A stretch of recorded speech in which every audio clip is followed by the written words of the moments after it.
Olá, querido desbravador ou desbravadora. Meu nome é Rúbia, sou instrutora da classe de companheiro do Clube Pioneiros, que é o primeiro do Brasil. Estou aqui para gravar uma videoaula da especialidade de anfíbios.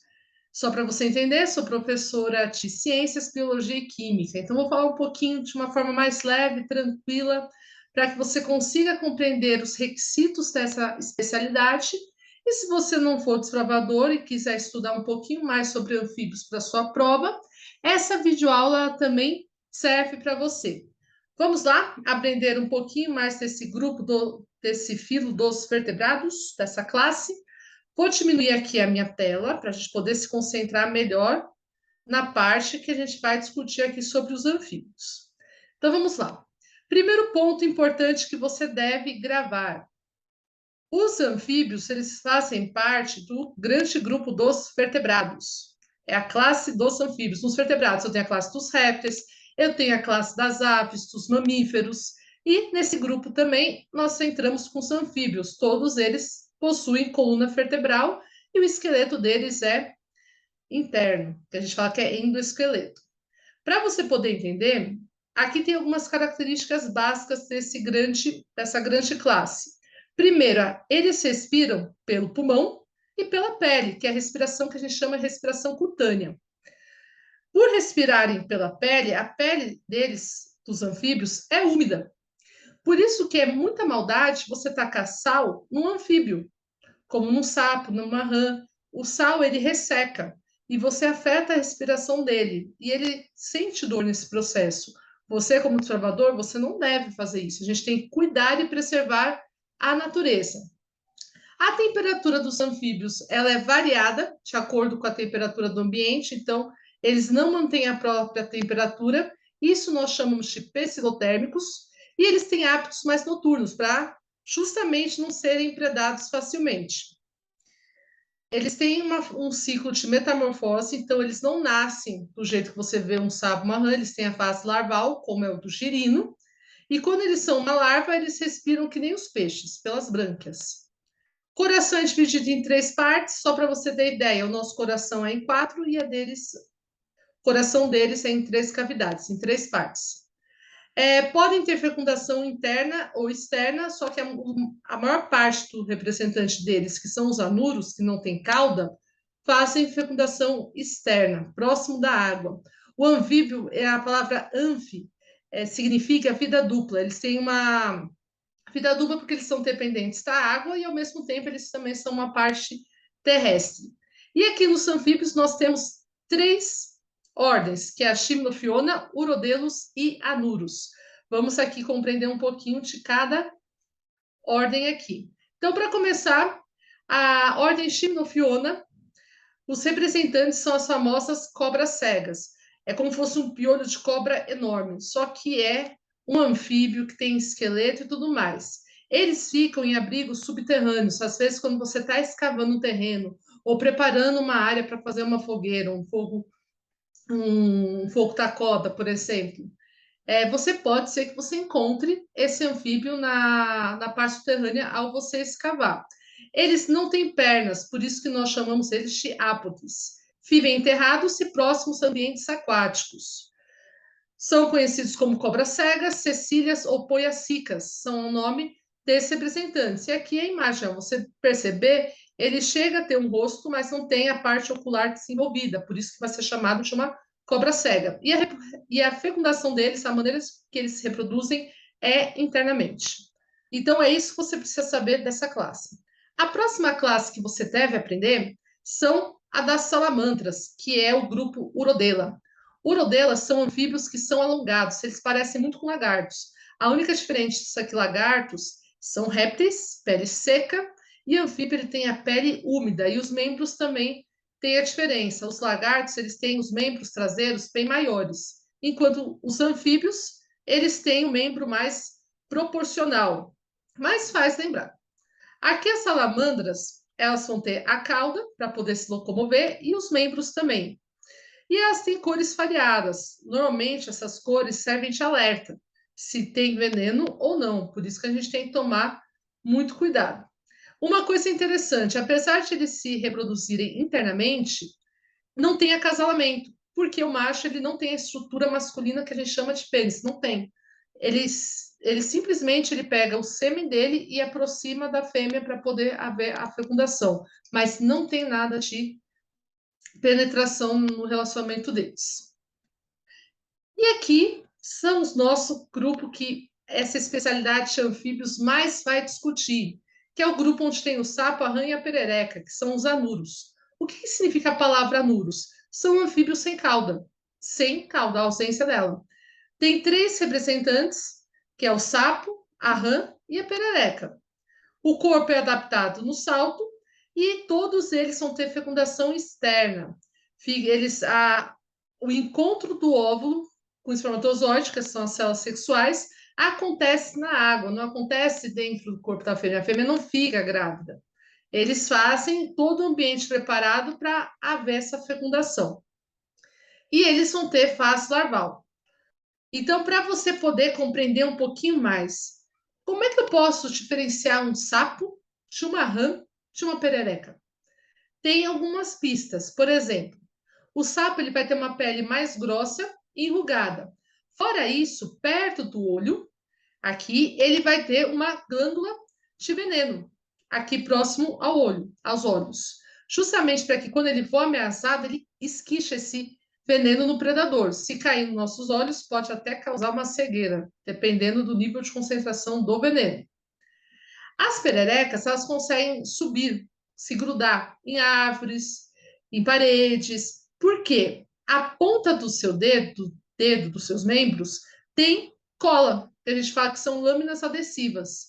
Então, elas conseguem saltitar. Fora que o corpo da perereca é mais espelto, é mais fino, vamos dizer assim, comparado com uma rã e com um sapo.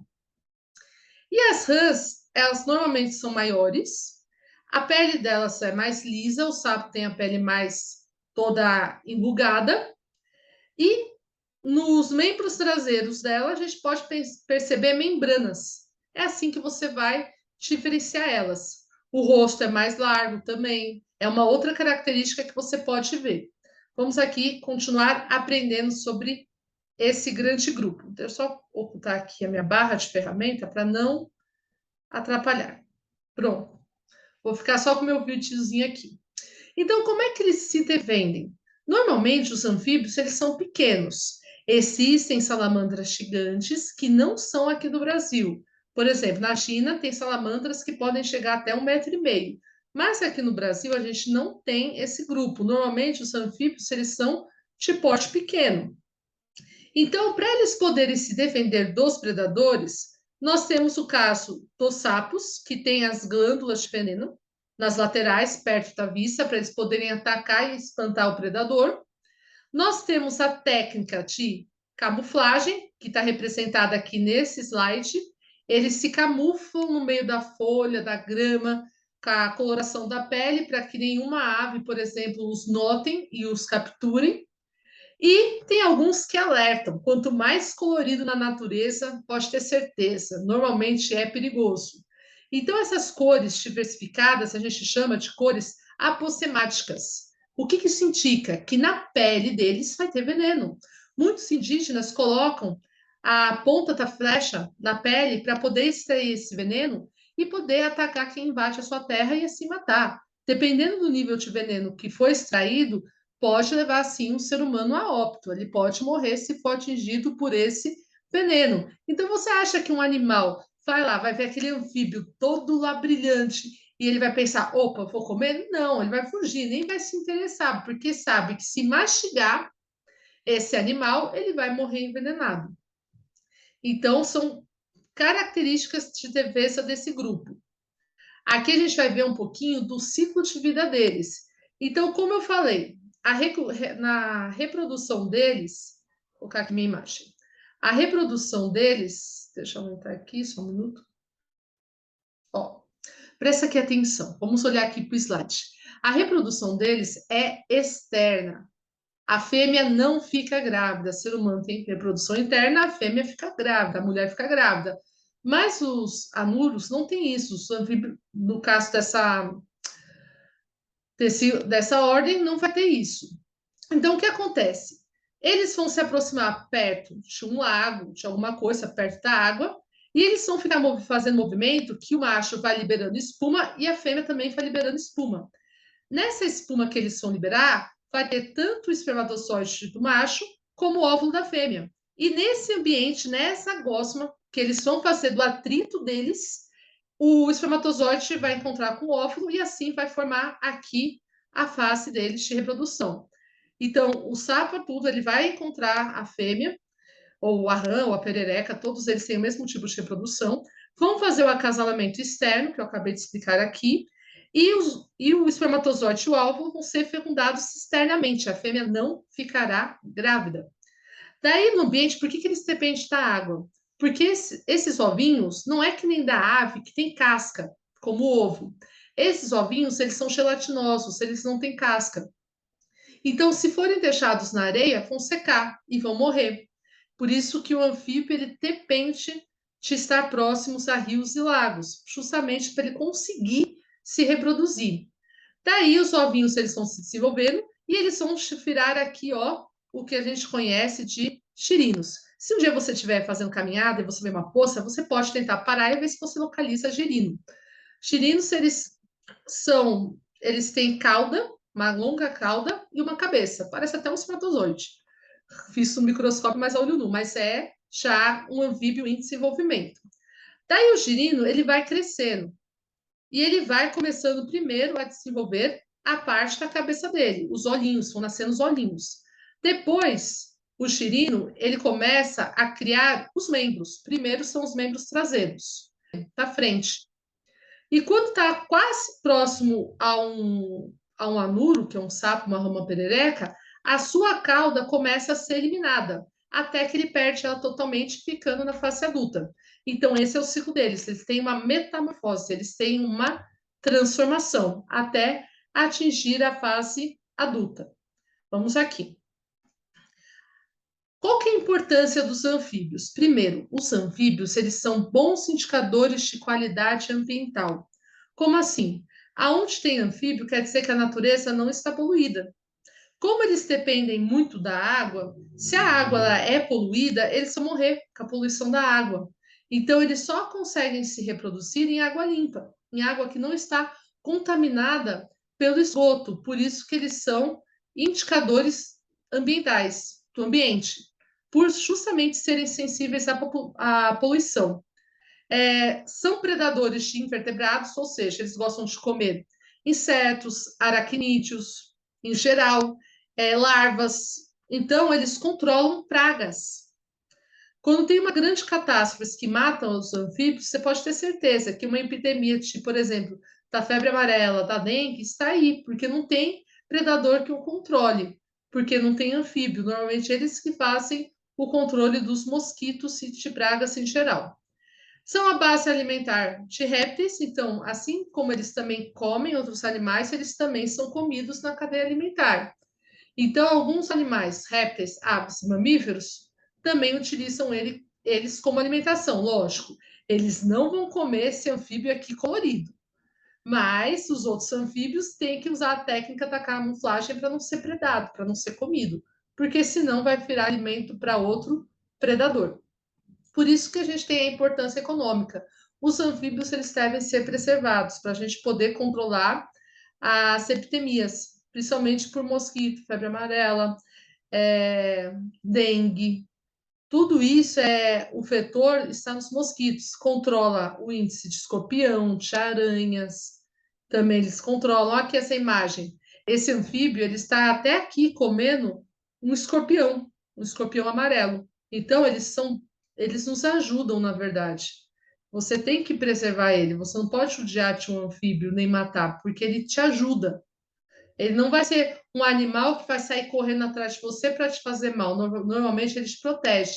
Quem faz mal a ele normalmente são os seres humanos, coisa que não deveria acontecer. Você, como desbravador, deve cuidar desses animais para a gente poder cuidar da natureza e não ter preconceito nenhum. Daí, o que acontece? Eu não falei que o anfíbio ele é dependente de clima, de água. Ele precisa da água para viver, porque a sua reprodução e a sua alimentação também está próximo da água. Então, no período seco, eles se enterram. Olha que a imagem tinha um sapo enterrado. Ele vai se enterrar para não se desidratar e ele fica num estado de hibernação. E ele também fica nesse estado no inverno.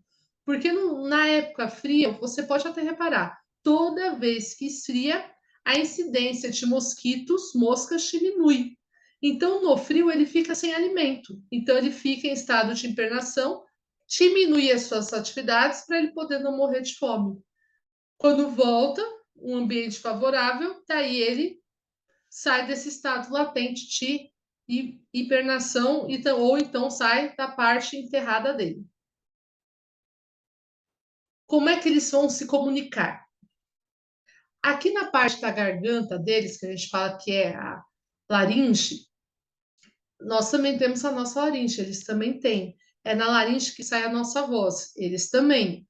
Então, o que acontece? O ar que vem do pulmão faz inflar a laringe e eles fazem uma espécie de barulho sonoro, como fosse uma. Quase não chega a ser um apito, mas é bem característico, que a gente fala de coachar, eles coacham, que é uma parte de focalização que tentei. Mas quando você vê coachando, você vai saber qual que é o som da voz. Para que eles fazem isso? Justamente para eles poderem chamar a atenção das fêmeas. As fêmeas elas são atraídas pelo canto dos anfíbios, pelo canto dos sanuros. Aquele que tem aquela voz que chama mais atenção dela, vai lá. E também é uma forma de ele mostrar para outro macho, opa, estou aqui. Esse território ele tem dono, então é uma maneira como ele também vai ter vender o seu território. Então essa é a forma da comunicação que tem um dos requisitos da especialidade. Esses slides eu preparei em cima dessa especialidade de vocês. Dá para responder praticamente todas assistindo essa videoaula e estudar para a prova também quando vocês fizerem a prova da especialidade. A alimentação dos anfíbios depende do ciclo de vida. Como assim? Um xirino, que é a fase larval, não vai comer a mesma coisa de um anfíbio adulto. Não vai, que é a fase dele. Aqui ele vai ter, come mosca, mosquitos, aracnídeos em geral, enquanto um girino ele não tem nem boca para comer. Então, quando ele está na fase larval, ele pode se alimentar de outros micro-organismos que estão na água, porque tem micro-organismos na água que ele pode comer, zooplâncton, fitoplâncton. No caso da cobra cega, que fica enterrada, ela pode se alimentar como fosse tetrífora. O que é isso, tetrífora? Come restos de plantas sem decomposições, animais mortos em decomposições que estão na terra, e ela consegue se alimentar disso. Só que a maior parte deles, na fase adulta, eles são carnívoros. Eles vão se alimentar de outros animais. Oníferos, se tivesse as duas oníferas, alguns podem ser oníferos, alternar entre a parte vegetal e animal, só que a grande parte dos anfíbios são carnívoros, justamente porque eles fazem esse controle populacional dos invertebrados, o que é uma grande, mas é uma grande ajuda mesmo. Olha essa imagem que legal. A gente vê literalmente a língua aqui. Eu tenho uma perereca aqui, ó o dedinho característico. Uma perereca tentando aqui comer a mosca, já era mosca, né? Mas é a parte da alimentação. Na verdade, nessa forma de alimentar, só as plantas que não fazem mal, porque elas produzem o próprio alimento. Todos os animais se alimentam de outros animais ou de outras plantas. Vamos aqui agora. Então, as principais características dos anfíbios a gente comentou em todos esses slides aqui.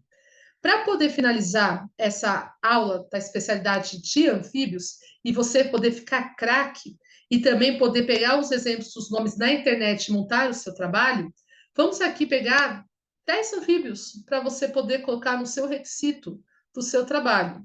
Então, começando, aqui são anfíbios que eu escolhi do Brasil. Lembra, onde que você vai encontrar esses anfíbios? Perto de rios e lagos, florestas, sabe? Ambientes úmidos. Você encontra anfíbio na calçada da sua casa? Não. Se você mora em sítio, você encontra anfíbio? Sim. Sinta mais se você mora perto de lago, pode ser que ele pule da sua casa. Mas tirando isso, em área urbana, você não encontra muito, porque eles são dependentes da natureza. A não ser que você vá no zoológico, que é um ambiente adaptado para isso. Então, vamos aqui começar. Aqui nós temos a perereca araponga, aos dedinhos dela. Peguei o nome mais popular. Ela tem o seu nome científico? Tem. Mas para você que é desbravador, você tem que saber pelo menos o nome popular dela, tá bom? Você não precisa decorar o nome científico dessa classe de animais. Você tem que saber. Ah, entendi que essa aqui é uma perereca araponga, justamente para você poder falar para outras pessoas. Aqui nós temos os representantes do sapo cururu. Aqui, ó, é um sapo que a pele é mais assim, enrugada. Ele é um pouco tigrado, vamos dizer assim. Os olhos são verdes, ó, até bonitinho. É o sogro do Shrek. Vamos lá. Aqui nós temos o sapinho amarelinho da folhagem, que você vai encontrar mais próximo da Amazônia. Ele é bem encontrado lá, ó. Sapinho, ó, pele enrugada, a parte do veneno. Então, não é o tamanho que vai definir se ele é um sapo, uma rã, uma perereca. São as características corporais. Aqui eu tenho um sapinho da Restinga. Tá vendo que a cor dele é mais parda? Justamente porque é um sapo comum do cerrado, que é um clima mais quente. Então, ele tem a cor mais escura para não perder tanta a temperatura dele, para armazenar mais a temperatura. Os animais do cerrado têm uma coloração mais escura mesmo, mais amarronzada. E também uma técnica de camuflagem, né? Ele fica bem camuflado perto da terra. Aqui nós temos a maior rã, que é a rã Golias. Essa rã Golias come qualquer coisa, literalmente. Então, aqui na imagem já era o rato, está se alimentando. Ela tem uma fome que nunca tem fim. Às vezes ela morre até pela boca, dependendo do que ela está comendo. Então ela tem uma força enorme. Aqui nós temos o sapo carimpeiro, que é a cor já indica que é um anfíbio venenoso. Então ele não vai ser predado. Ele assusta todo mundo. Salamandra de fogo, que a gente tem aqui no Brasil. Ó, até bonitinho. Cobra cega. Olha o tamanho dela. Só que você não vê olho. Por isso que literalmente ela é chamada de cobra cega. Aqui nós temos o sapo ponta de flecha, que também faz parte desse grupo, do sapo carimbeiro. E aqui a gente tem o sapo alerquim. Ó a cor linda dele roxa. Acho ele bem bonito. Que também é venenoso. Que vai chamar atenção pela cor dele. Espero, deixa eu voltar aqui para a gente terminar essa aula de anfíbios com essa imagem. Deixa eu colocar aqui. Espero que você tenha gostado dessa videoaula. Qualquer coisa, deixa algum comentário, deixa algum like no vídeo e estude. Se for necessário, você, você pode parar e reassistir e assim se preparar, tá bom? Pronto, voltei aqui no slide total. Então, agora é só estudar, se dedicar, fazer o trabalho, estudar para fazer a prova. Um beijo, nos encontramos em outras videoaulas de especialidade do clube e até mais.